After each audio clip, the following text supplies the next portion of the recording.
All right, we're moving on. This is promoting bowel elimination. This one has a little bit more slides, so we'll try to keep up.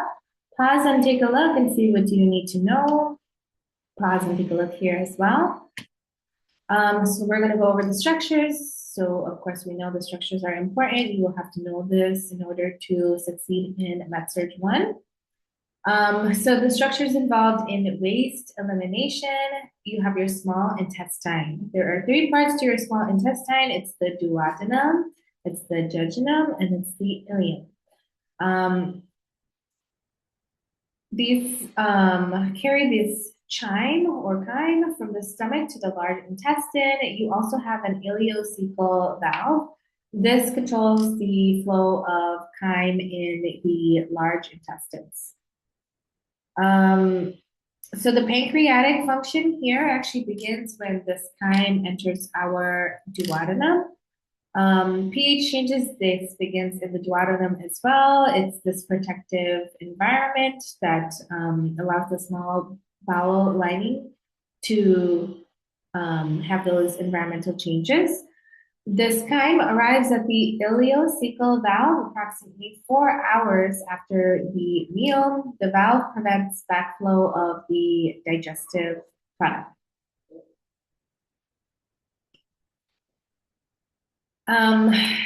Another structure involved here is your large intestine. So the ascending colon, the transverse colon, the descending colon, the sigmoid colon, the rectus anus. Chyme here enters the ascending colon on the waves that open the ileocecal valve. This bacteria continues to break down and digestive process happens here. The final fecal product, this descends from the rectum after about 12 hours, but some portion may be remaining there in the rectum actually for 3 days, which is interesting. I'm actually not familiar with what chyme means when I'm saying this. So when you are eating food and it's mixing with your saliva, it's broken down, right? It comes down the tube, and then your stomach has a bunch of acids, and it takes that food and it transforms it into this thing that we call the chyme. So that's really what that is. And that's what we are kind of visualizing right now when we are going down the tract. So this is the intestinal system here, so you can take a look. Many parts to this. The structures involved continued. The walls of the intestines have 4 layers. You have a mucosa, you have a submucosa, you have your muscular layer, and then you have a serous layer, which is serosa. These layers mainly support and function the digestive absorption, also peristaltic activity of the bowel, so that worm-like movement of how things digest throughout the intestine that you just saw the diagram of. Bowel sounds indicate the health state of these tissue layers, and this is really important assessment of a patient's bowel health as well as their overall well-being. The small intestine, it processes chyme into a more liquid state. It adds bile from the liver to help break down fats. Villi on the small intestine walls absorb nutrients. Then you have the large intestine. It absorbs water, sodium, chlorides. Waste material is stored there until it is expelled. Individuals can live without their large intestine, basically because it serves as the storage device. Patients without these large intestines usually have those ileostomies, if you've ever seen that. Peristalsis moves chyme and gas through the intestines. This is what you are hearing, actually. So this is how you are hearing these bowel sounds. The normal transmit time in the intestine is 18 to 72 hours.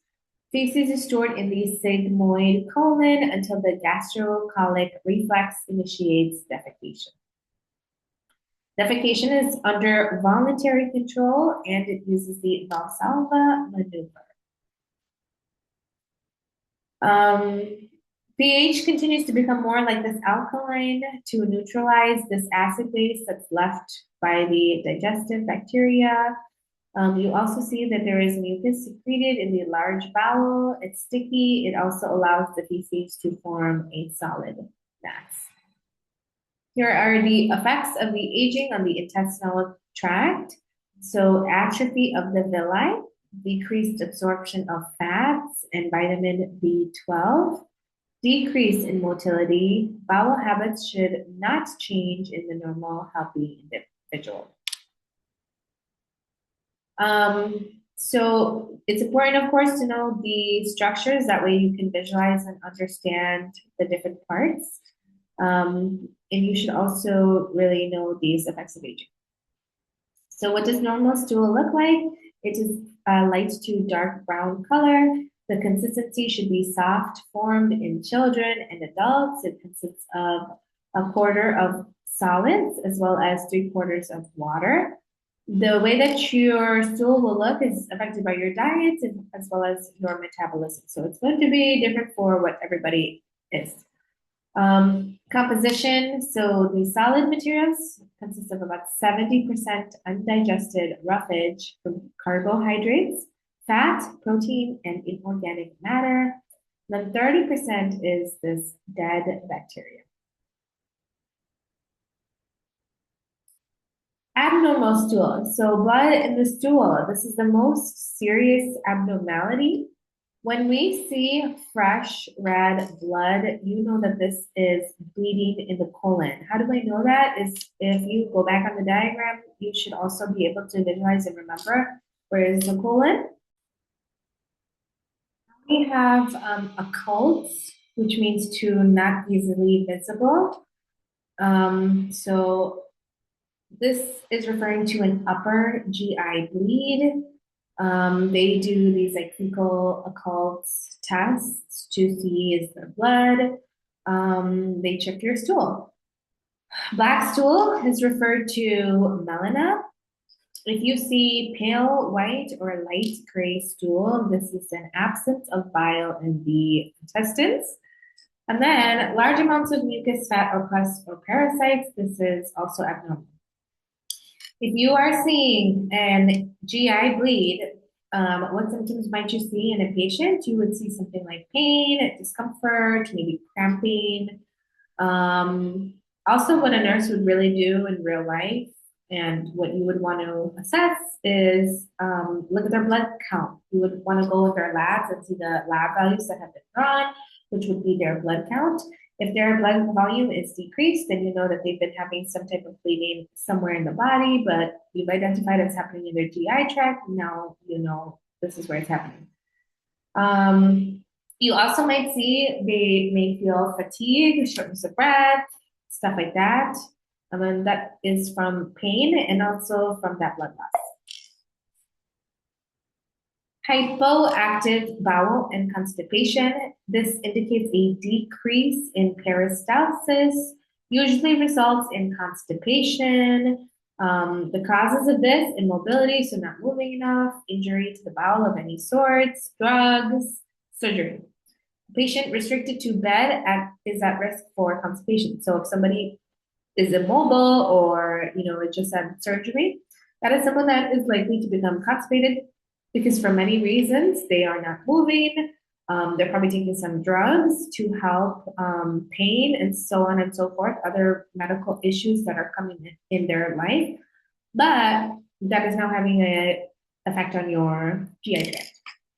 So that's why the abdomen is always really important as a nurse to assess. Flatus, which just refers to gas. This accumulates in the intestinal tract where peristalsis is reduced or absent. So there's many different types of studies that a patient may go through when we are seeing that a hypoactive bowel is present. Drugs that may contribute to constipation. I think that this is an important slide, and I think that this is something that does come up in your NCLEX. It's basic knowledge for a nurse to know. Narcotic analgesics, this one particularly. So things like codeine, morphine, meperidine, These are meds that you will likely be administering as a nurse on the floor. Narcotic analgesics, they actually increase risk of constipation. So you will see it's likely that in your ICLEX they will ask some type of concept knowledge of does this nurse understand these meds create constipation? Then we have general anesthetics, which is your sedatives, diuretics, sedatives, anticholinergics, and calcium channel blockers. What's important to know is these drugs are still necessary in our patient population, even if it's going to cause constipation. Do we want it to escalate to the point where a patient is getting a bowel obstruction? No. But is constipation going to be a side effect of these meds? Yes. Can it be livable? Potentially. Is it still something we would need to address while they're, in your care? Yeah, it would be. But these meds are important. So if a patient is taking any of these meds on this list, it's for a reason. So you can't just always just say, oh, they're constipated, we're going to discontinue this. No, that doesn't really always happen. Because not all the time as well, these meds can be substituted. So a lot of nursing too is benefits versus risks. You want to also think of what are the different nursing interventions you can do to minimize constipating effects from these medications, and so on. Here's drugs that are used for constipation to relieve. Stool softeners, which is Colace. This one I think is the most commonly seen. So Colace, I would remember that one. And then you see there's bulk forming laxatives. These are Fibercon, Metamucil, Citrasil. For me, where I'm working, Metamucil is the one that we are using. And then we have irritant / stimulant laxatives. These will help you go. There's Dulcolax. There's a bunch of different ones. Senapot. Those are some popular ones. And then you also have these saline laxatives. You have citrate of magnesia. Milk of magnesia is a really popular one as well. And phosphosoda. Now we're talking about hyperactive bowel and diarrhea. So in hyper, you would see an increase in peristalsis. I hope that you know what the definition of peristalsis is, in your own words, of course. Usually results in diarrhea, maybe self-limiting. The causes, there's different causes. Inflammation of GI tract, infectious diseases. There's diverticulitis as well as ulcerative colitis, and then Crohn's disease. So patients with this hyperactive bowel problems, they are candidates for endoscopy procedures as well as colonoscopies. What the nurse really does here is they prepare patients for these types of procedures that they might get in order for the study to be done. Why you might also see hyperactive bowel or diarrheas from drugs, any type of medications. Also, many antibiotics, they kill this normal bowel bacteria. It also results in diarrhea. So if you've ever taken antibiotics and you've noticed like, whoa, I'm having diarrhea right now, it's because it kills this normal flora that is in your GI tract, and it causes you to just go.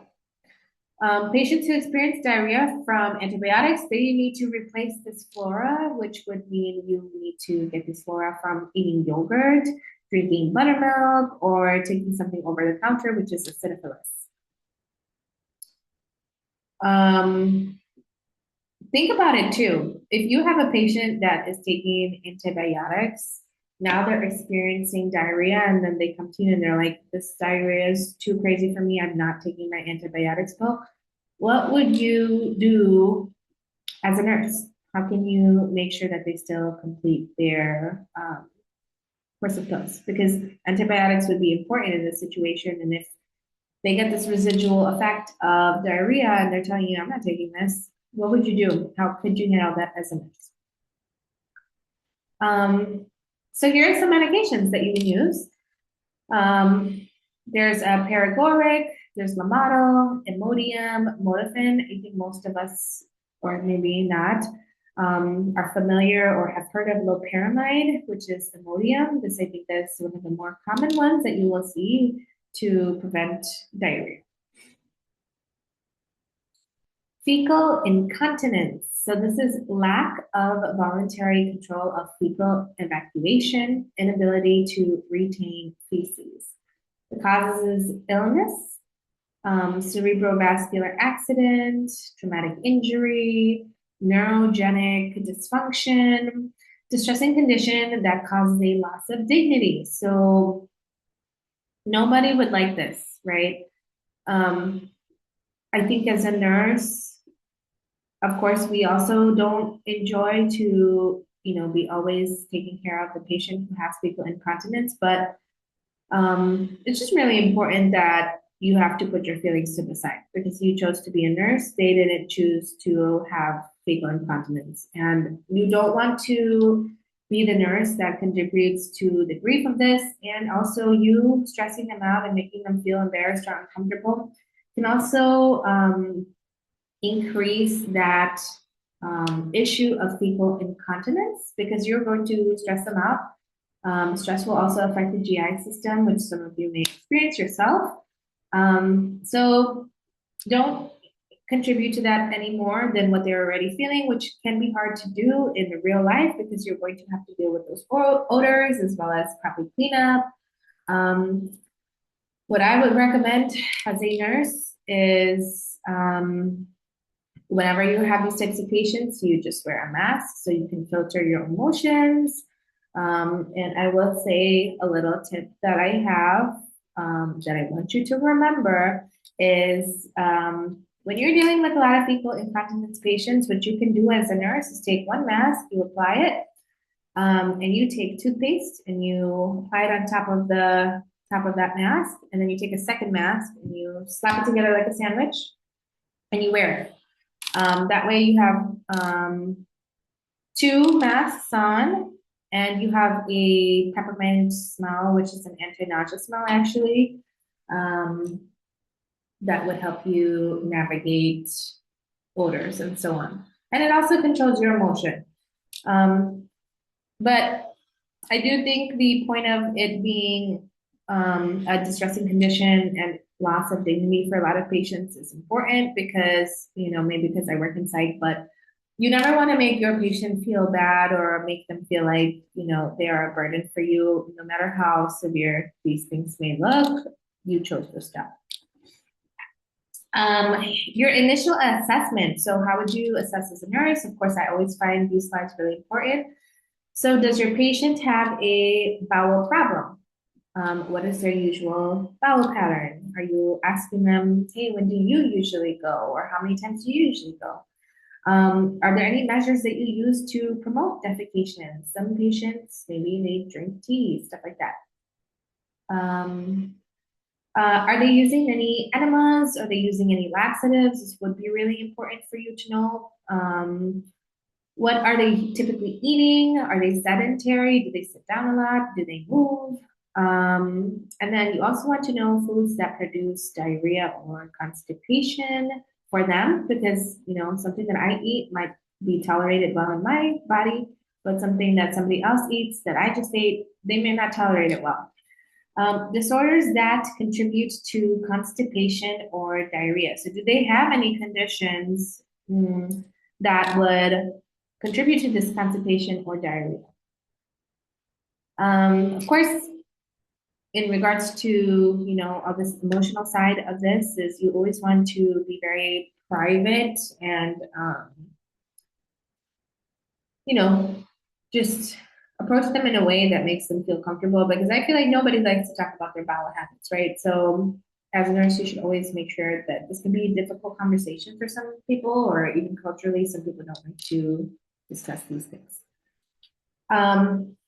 You are going to check their physicality. What do they look like? What is the shape of their abdomen? When they are supine, so you should know what supine means.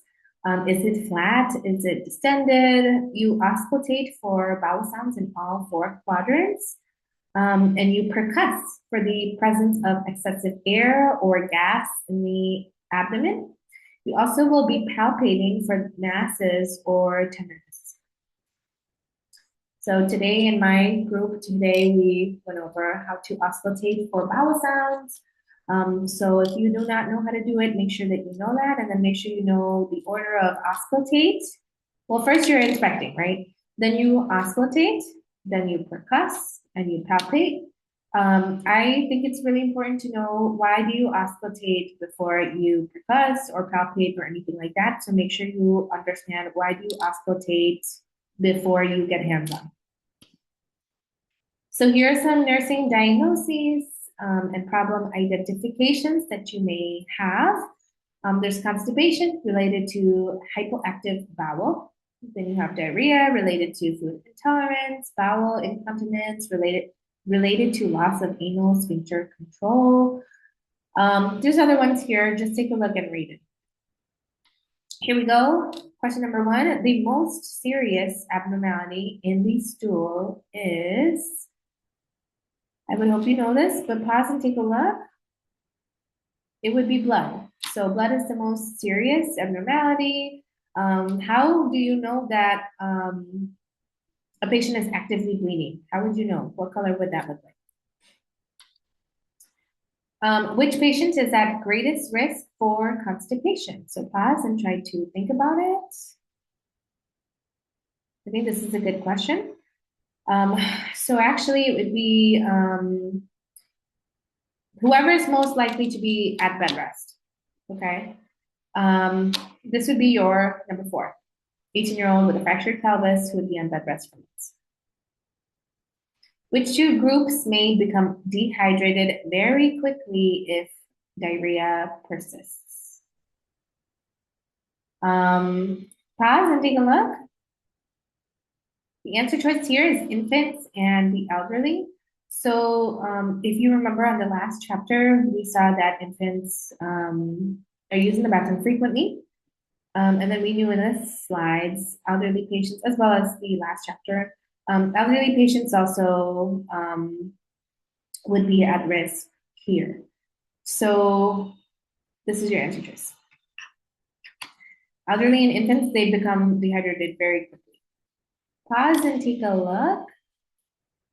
Pause and take a look. Rectal suppositories. So you may get the opportunity to do one of these at some point in your nursing journey.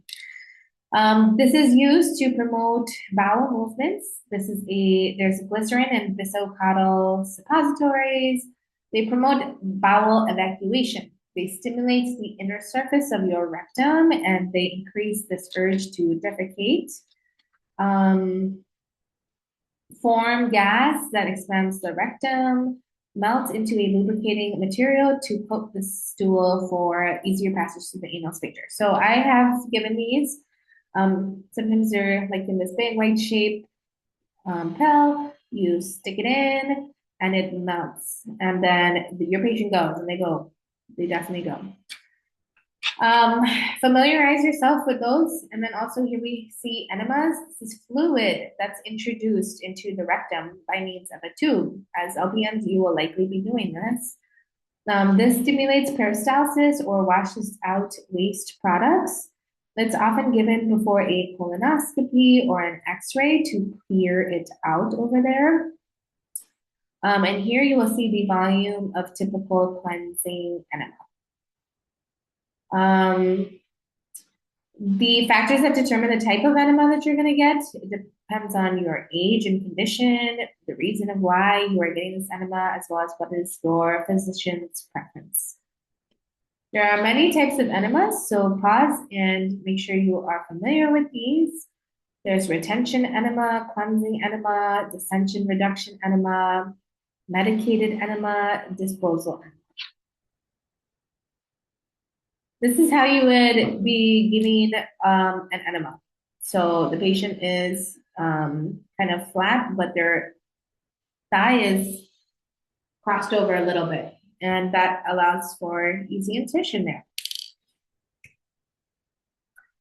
Amount and temperature of, sorry, amount and temperature of,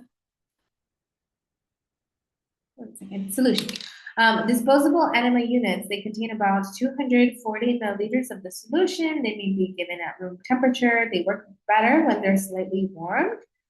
And then you have the cleansing enema. This is in adults, it's between 500 and 1,000 milliliters. Smaller amounts are used for children. So if you are administering an enema, you would never want to administer anything too rapid. This is because that would be so painful. Beyond it being painful, you're going to descend that area. So you would never want to do that. You want to give it, an appropriate pace. Yeah. What is fecal impaction? This means that the rectum and the sigmoid colon become filled with hardened fecal matter.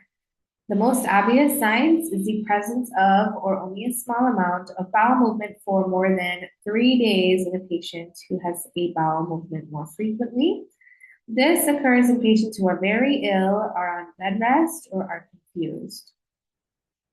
So the signs that we know there's fecal impaction is there's a passage of this small amount of liquid or semi-soft stool. Sometimes you will see this on bed linens as well, so that's something you can look out for. Make sure you understand all of the definitions we're going over.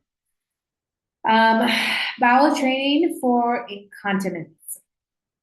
Principles for establishing regular bowel elimination.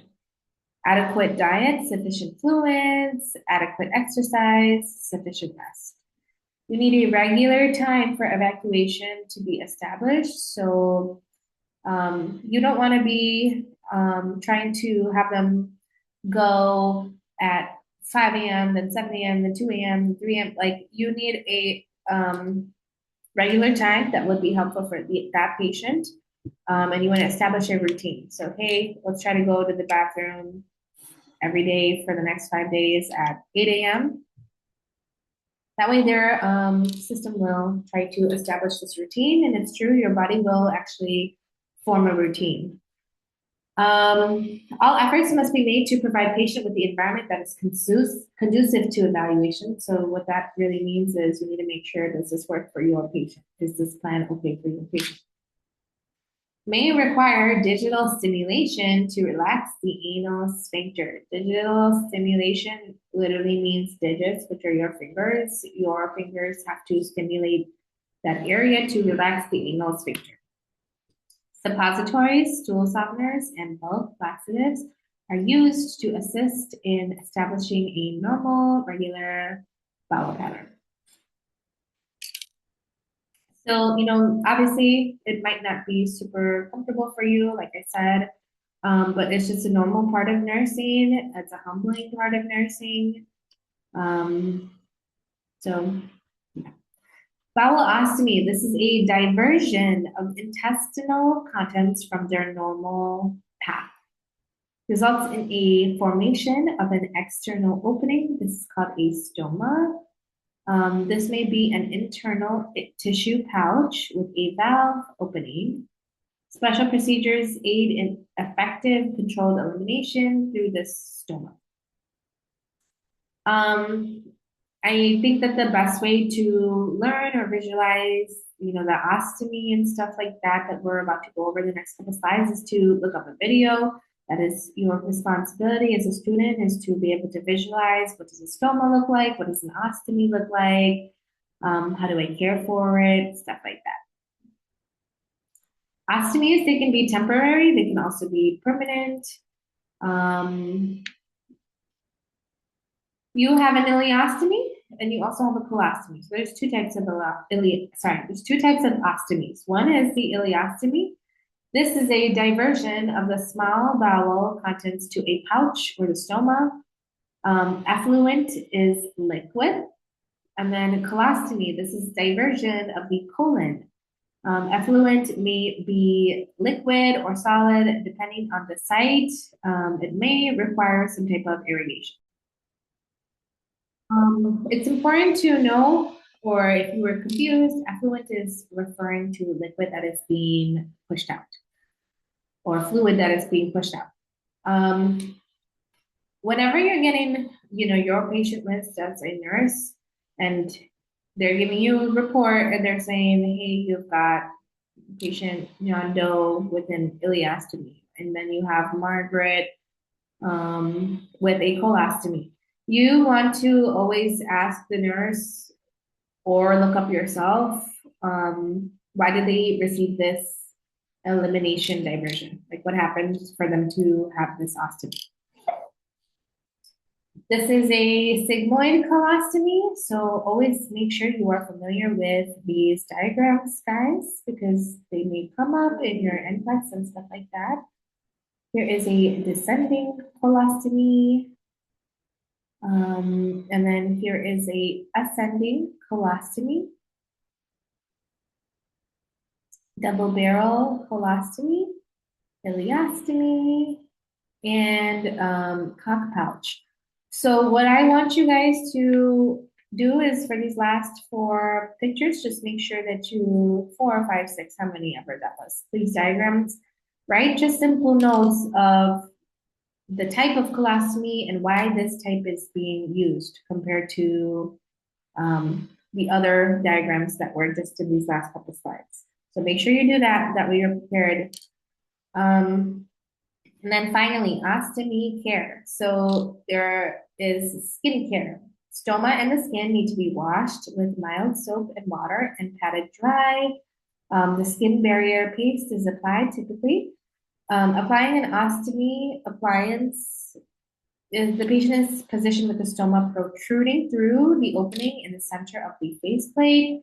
Whenever you are irrigating a colostomy, you are putting this solution into the colon via the stoma.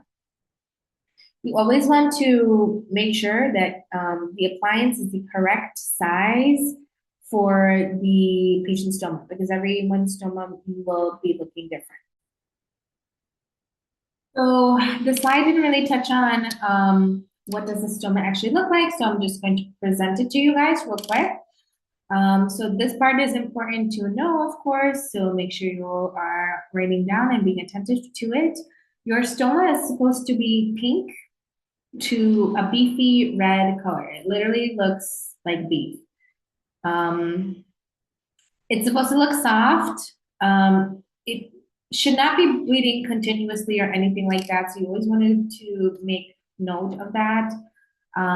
It sticks out, of course, if you've ever seen it. If you haven't seen it, please take a moment to look it up on Google. I think the visualization really helps. So an ileostomy, it typically has liquid effluent. A colostomy, you will see more formed stool. So I think that's a good, important distinguishing factor there. If you are seeing an abnormal stoma, you would see something that is pale or gray, even a dark purple color, black. Those are all really important, very serious. It should never be constantly bleeding, as I said, and it should never be sinking in or anything of that nature. Okay, so I think, on the exams and stuff like that that you guys will get, I don't know that it'll ask directly what is the color, but a nurse in ostomies would have to know that the appropriate color would be this beefy red color. Okay, patient Barbara is trying to understand the difference between an ileostomy and a colostomy. Barbara explains to her patient. So if they put this question in here, as most of the other questions in any video lecture we're going through, that means it's an important and complex topic. So pause and try to answer this yourself. I just actually went over this answer, so you should know this. It's answer number 3. An ileostomy creates an opening into the ileum. Effluent from an ileostomy is liquid. Colostomy is an opening into the colon. It has more formed fecal matter than an ileostomy. Diet can affect your ileostomy as well as any colostomy patient, but yes. Question number 5. Stacy is working in a home health care situation and trying to establish bowel training with her patient. Her patient asks how long it usually takes to establish bowel training. Stacy's correct response would be a bowel training program can take, pause and try to answer it.